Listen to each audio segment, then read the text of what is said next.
ቴድሮስ ይባላል። ብዙ መኪና ላይ ፎቶ አለ። አለፈ።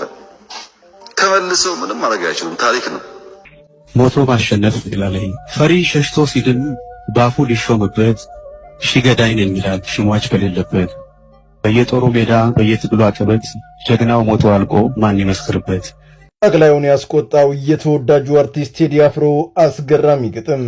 የተለቀቀውን ግጥም ከ3 ሚሊዮን በላይ ሰዎች ያዳመጡ ሲሆን በአሁኑ ሰዓትም አነጋጋሪነቱ ተቀጣጥሎ ቀጥሏል። ምንድነው የተፈጠረው?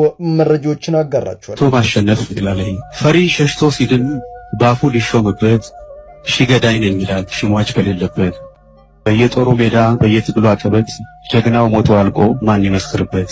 የኋሊት ተኪዶም ፋኖ በዋለበት ሬሳ ቢቆጠር የሞተ ካለ እንጂ በቃላቱ ጠጠር አንድም ሰው ላይ ገኝ እሱ ጦር የወጋው አላዩም ብሎ ነው ለከሪ የሚያወጋው።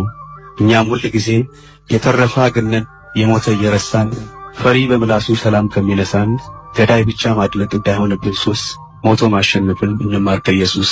ጠቅላዩን ያበሳጨው ይህ የቴዲ አፍሮ ግጥም ገና በሁለተኛ ቀኑ ከ3 ሚሊዮን በላይ ህዝብ የተመለከተው ሲሆን እንዲህ የሚል መልእክትም በውስጡ አዝሏል። እንደሚታወቀው በሀገራችን ኢትዮጵያ ላለፉት ዓመታት በትግራይ በአሁኑ ደግሞ በአማራ ክልል ከዛ በተጨማሪም ኦነግ በሚንቀሳቀስባቸው ክልሎች ሁሉ በሚሊዮኖች የሚቆጠሩ ዜጎቻችን በግፍ ተቀጥፈዋል። ይህ ሁሉ የተፈጸመው ከውጭ በወራሪ ጠላት ሲሆን በሁለት ወንድማማቾች ህዝብ መካከል በተፈጠረ ግጭት ነው። ለጥቂት ሰዎች ወንበር መጽናት ዛሬ በርካቶች ውድ ነፍሳቸውን ገብሯል።